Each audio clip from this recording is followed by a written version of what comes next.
Catherine Bernardo update. Yan, IB Day ni Catherine. At may pa-birthday greet pa nga si Catherine sa birthday celebrant. Ito yung video. Yan ay gusto ko ni Catherine. Yan, IB Day niya. Yan, session ni Catherine. Okay.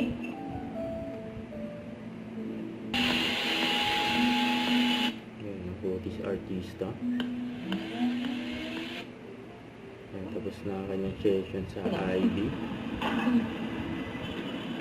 Hi, Kia and Babati ni Sabina. Catherine. It's Ate Kat. I heard it's your birthday today and you guys are celebrating today.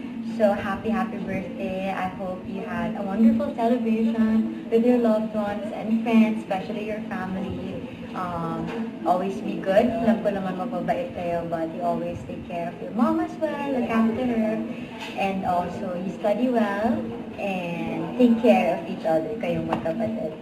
I hope to meet you guys soon. Happy birthday and enjoy the rest of the day.